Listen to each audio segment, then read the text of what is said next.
दोस्तों जैसे कि आप लोग जानते हैं कि हम लोगों ने अडोबी फोटोशॉप के ऊपर काम करना शुरू कर दिया है।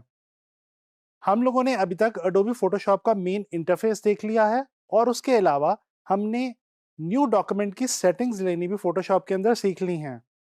तो इस लेसन में मैं अब आप लोगों को एक बहुत ही इंपॉर्टेंट जो चीज़ बताने वाला हूँ, वो ये है कि हमने फोटोशॉप के अंदर नेविगेट किस तरह से करना है।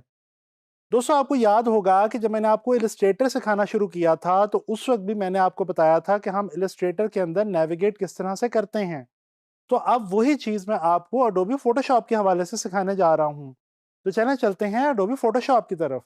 अच्छा, ये तो दोस्तों ये देखें, आप लोगों के सामने मैंने एक न्यू डॉक्यूमेंट ओपन करके रखा हुआ है। जैसे कि आप लोग देख सकते हैं आपकी स्क्रीन पे, ये आपका कैनवस है, या आपकी टूल बार है, या आपका मेन मेन्यू, सब मेन्यू, और ये आपके राइट साइड पे जो मेन्यूज़ होते हैं वो आपके अवेलेबल हैं। अच्छा, तो दोस्तों चलें ज़रा देखते हैं कि हमने फ़ोटोशॉप के अंदर नेविगेट किस तरह से करना है। सबसे पहले तो ये चीज़ कि अगर आप स्पेस बार को क्लिक करेंगे तो ये आपके पास हैंड टूल आ जाएगा। अगर आपको याद हो तो जब हमने एडोबी इलस्ट्रेटर सीखा था, उस वक़्त भी मैंने आपको बताया था कि ये स्पेस बार को अपने कीबोर्ड के ऊपर अगर आप होल्ड करके रखेंगे तो आपके पास ये हैंड टूल बना हुआ आ जाएगा। अच्छा, इस हैंड टूल के साथ मैंने आपको बताया था इलस्ट्रेटर में, और सेम प्रोसीजर फोटोशॉप के अंदर भी हम फॉलो करते हैं कि इस हैंड टूल की मदद से हम अपने इस कैनवस को या आर्टबोर्ड को मूव कर सकते हैं। लेकिन दोस्तों इस वक्त आप लोग देख रहे हैं कि ये आपका जो कैनवस है, ये हैंड टूल की मदद से भी मूव नहीं हो पा रहा। इसके लिए हम एफ की जो है वो प्रेस करते हैं अपने कीबोर्ड के ऊपर। जैसे ही हम एफ की जो है वो प्रेस करेंगे तो उसके बाद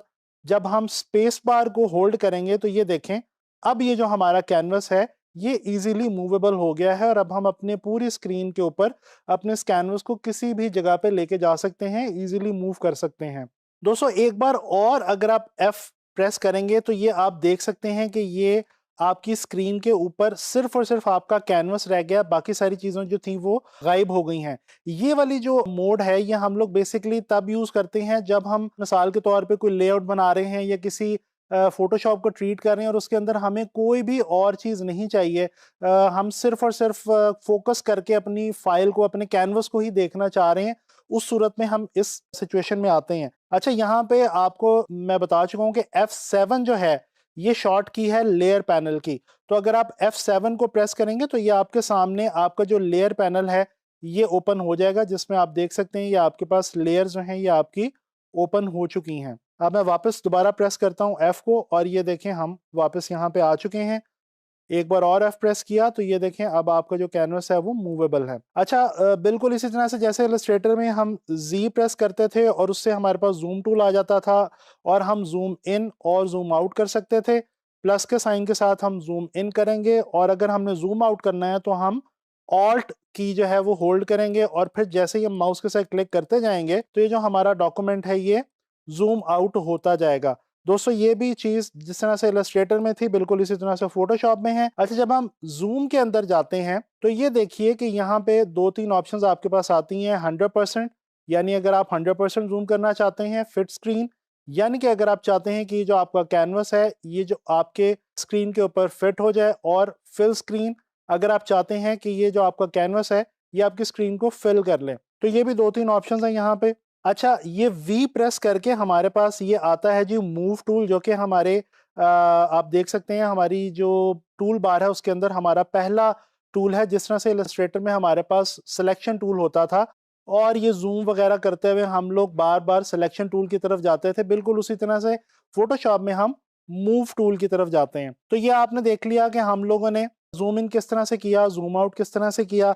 अच्छा, एक और चीज़, ये यहाँ पे लेफ्ट बॉटम के ऊपर आपकी स्क्रीन पे आप देख सकते हैं, यहाँ पे अगर आप होल्ड करके रखें क्लिक करके तो ये आपको आपके डॉक्यूमेंट की जो सेटिंग्स हैं उसके बारे में आपको इन्फॉर्मेशन मिल रही है कि विड्थ क्या रखी है आपने, हाइट क्या रखी है, चैनल्स की आपको इन्फॉर्मेशन दी जा रही है, रेजोल्यूशन वगैरह के हवाले से बताया जा रहा है। प्लस अगर आप जूम करना चाहें अपनी मर्जी से तो आप यहाँ से आके, फॉर एग्जांपल मैं यहाँ पे 50% लिख के एंटर करता हूँ तो ये देखें मेरा जो डॉक्यूमेंट है ये 50% जो है वो ज़ूम हो चुका है।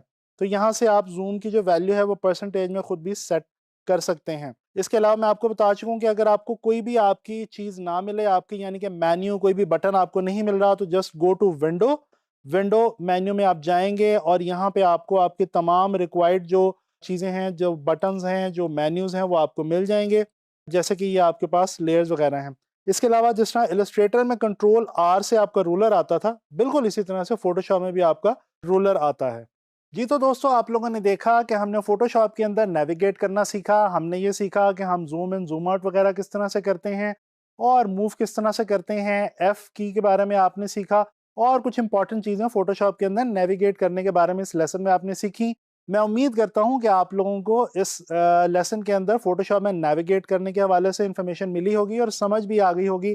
अब आपने इसकी प्रैक्टिस करनी है। तो नेक्स्ट लेसन्स में हम बात करेंगे फोटोशॉप के हवाले से मजीद।